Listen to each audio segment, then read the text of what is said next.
অপরাধ ট্রাইব্যুনাল একে শেখ হাসিনার বিরুদ্ধে, শেখ হাসিনা সহ ৩ জনের বিরুদ্ধে যে মানবতা বিরোধী অপরাধের মামলা চলমান আছে। জুলাই অভ্যুত্থান চলাকালীন সময়ে বাংলাদেশে যে গণহত্যা চালানো হয়েছিল, মানবতা বিরোধী অপরাধ করা হয়েছিল, সেই মামলার দীর্ঘ প্রক্রিয়া শেষে, সাক্ষ্য গ্রহণ শেষে আজকে যুক্তিতর্ক উপস্থাপন শুরু হয়েছে। আমরা যুক্তিতর্ক উপস্থাপন শুরু করেছি এবং আজকের তর্ক উপস্থাপনের মধ্যে বিগত আওয়ামী লীগ সরকারের সময়কার যে রাজনৈতিক প্রেক্ষাপট, তারা কীভাবে স্বৈরশাসক হয়ে উঠেছিল এবং তার আগের আমলে স্বাধীনতা উত্তর বাংলাদেশে আওয়ামী লীগ কীভাবে দুঃশাসন অপশাসন চালিয়েছিল, সেই প্রেক্ষাপটগুলো আমরা তুলে আনছি। কারণ এই মামলার পটভূমি, এই মামলায় অপরাধী হয়ে ওঠার পেছনের যে কারণগুলো, সেগুলো এই মামলায় অনেক গুরুত্বপূর্ণ বিষয় বলে আমরা সেগুলো তুলে ধরতে চেষ্টা করছি।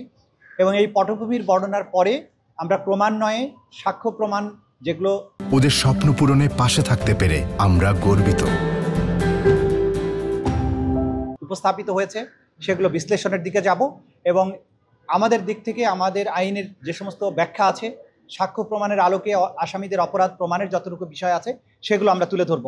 এবং আমাদের যুক্তিতর্ক শেষ হওয়ার পরে ডিফেন্সের যিনি লয়ার আছেন, তিনি তার যুক্তিতর্ক উপস্থাপন করবেন এবং এরপরে মামলাটি নিষ্পত্তির দিকে ধাবিত হবে ইনশাল্লাহ।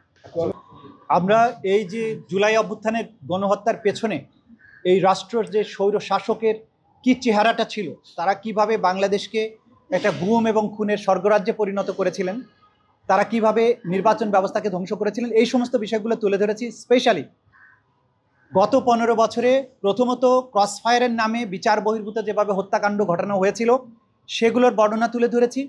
ক্রসফায়ার এক পর্যায়ে স্থিমিত করে এই মানুষগুলোকে গ্রেপ্তার করে তাদেরকে গ্রেপ্তারের বিষয়টি অস্বীকার করা, গোপন কারাগারে বছরের পর বছর আটক রাখা এবং সেখান থেকে অনেককে মিথ্যা মামলা দিয়ে চালান দেওয়া এবং বাকিদেরকে বিভিন্ন জায়গায় নিয়ে গিয়ে রাতের আধারে হত্যা করে বিভিন্ন নদী নালা খাল বিল বনে জঙ্গলে তাদের লাশ ফেলে দেয়া, নদীতে হত্যা করে তাদের পেট চিরে তার সাথে সিমেন্ট বেঁধে দিয়ে ডুবিয়ে দেয়া,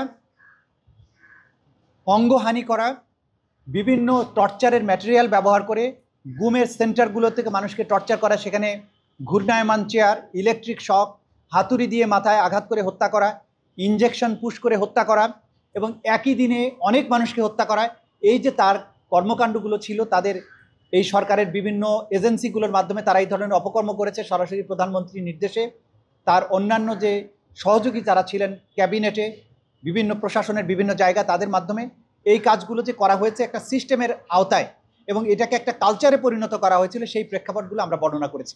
এবং এই বর্ণনাগুলো এই মামলার অপরাধীদের অপরাধ প্রমাণের ক্ষেত্রে অসম্ভব গুরুত্বপূর্ণ। কারণ হঠাৎ করে তারা এত বড় অপরাধী হয়নি, তারা প্রথম থেকেই এই বাংলাদেশের মানুষকে শাসন করার নামে কিভাবে একটা জুলুম, কিভাবে ভয়ের একটা রাজ্যে পরিণত করেছিল, সেই বিষয়টা উঠে আসা জরুরি। কারণ এই মামলার মাধ্যমে একটা ঐতিহাসিক প্রেক্ষাপটেরও বিচার করা হচ্ছে, কিভাবে একটা গণতান্ত্রিক পদ্ধতির একটা শাসন ব্যবস্থাকে এই ধরনের একটা নিপীড়ক স্বৈর শাসকে পরিণত করা হয়েছিল, সেই বিষয়টা তুলে আনার জন্যই আমরা পটভূমিগুলো ক্রমান্বয়ে বিশ্লেষণ করছি।